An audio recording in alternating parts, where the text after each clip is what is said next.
شروع اللہ کے نام سے جو بڑا مہربان نہایت رحم کرنے والا ہے۔ پیارے دوستو، عاصم جمیل کی موت کے بعد عاصم جمیل کی بیوی کا انٹرویو سوشل میڈیا پر چل رہا ہے۔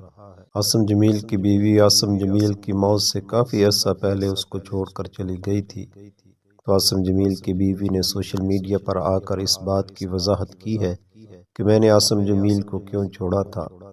جتنے بھی راز تھے ان سب رازوں سے عاصم جمیل کی بیوی نے پردہ اٹھا دیا ہے۔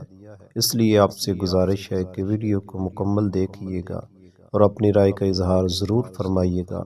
جن دوستوں نے ہمارے چینل کو ابھی تک سبسکرائب نہیں کیا ان سے گزارش ہے کہ ہمارے چینل کو سبسکرائب کر لیں۔ پیارے دوستو، ہر انسان نے دنیا سے جانا ہے، ہر انسان کو موت آنی ہے۔ یہ دنیا فانی ہے، اس دنیا کو چھوڑ کر سب نے جانا ہے۔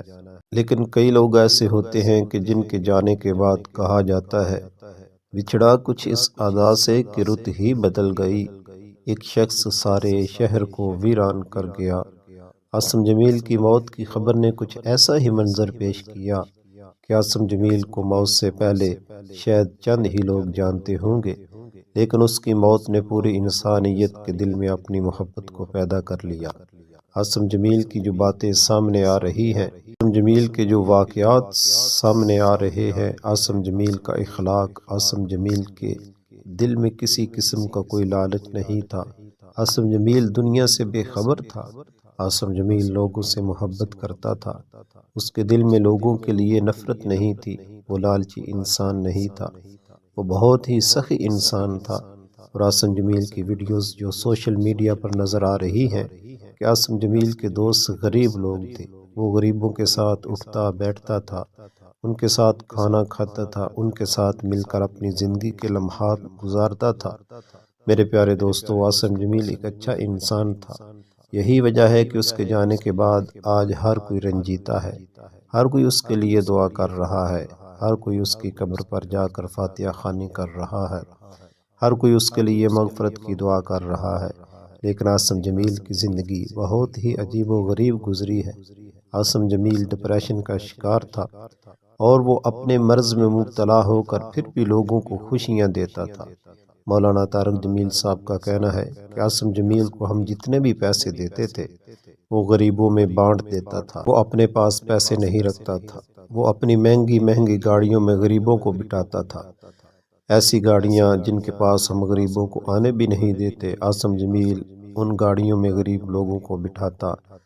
پیارے دوستو، اس کی ایک زندہ مثال آج بھی موجود ہے کہ عاصم جمیل کا ایک پاگل دوست جس کو اپنی پاکی ناپاکی کا بھی پتہ نہیں، وہ دنیا سے بے خبر ہے، اس کو کسی کا نام نہیں آتا، لیکن وہ عاصم جمیل کو آج بھی یاد کرتا ہے، وہ عاصم جمیل کو آج بھی ڈھونڈ رہا ہے، عاصم جمیل کی فیکٹری کے چکر لگاتا ہے، وہ عاصم جمیل کی قبر پر جاتا ہے۔ لوگ اس سے پوچھتے ہیں کہ عاصم جمیل کہاں ہے، وہ بتاتا ہے کہ عاصم جمیل اس قبر میں موجود ہے۔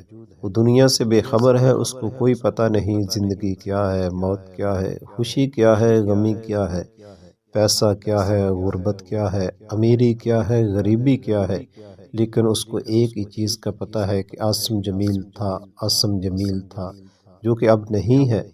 یہی وجہ ہے کہ وہ آج اس کو ڈھونڈ رہا ہے۔ پیارے دوستو، عاصم جمیل کی بیوی نے سوشل میڈیا پر آ کر لوگوں کو بتایا کہ عاصم جمیل کے ساتھ میرا بہت ہی اچھا تعلق تھا، ہمارا تعلق بہت ہی اچھا تھا، ہم بڑے پیار سے زندگی گزار رہے تھے، لیکن عاصم جمیل کی بیماری کی وجہ سے ہمیں ایک دوسرے سے جدا ہونا پڑا۔ عاصم جمیل کیونکہ ڈپریشن کا شکار تھا اور یہ بیماری اس حد تک بڑھتی جا رہی تھی کہ اس کی بیوی کا کہنا ہے کہ اب میرے لیے عاصم جمیل کے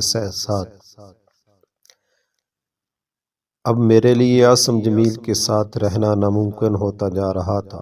میں عاصم جمیل سے محبت کرتی تھی، عاصم جمیل مجھ سے بڑا پیار کرتا تھا، ہم ایک دوسرے کے بغیر رہ نہیں سکتے تھے، لیکن میں عاصم جمیل کا ساتھ نبھانے میں کامیاب نہیں ہو سکی۔ اس ڈپریشن کی وجہ سے میں نے اس کو چھوڑ دیا، اور پھر میرے چھوڑنے کے بعد عاصم جمیل نے اس غم کو اپنے سینے سے لگا لیا۔ عاصم جمیل بہت ہی اچھے انسان تھے۔ عاصم جمیل میرے جانے کے بعد ٹوٹ چکا تھا، بکھر چکا تھا، اس کو سہارا دینے والا کوئی نہیں تھا، اور یہی وجہ ہے کہ عاصم جمیل نے جینے کی تمنا چھوڑ دی تھی۔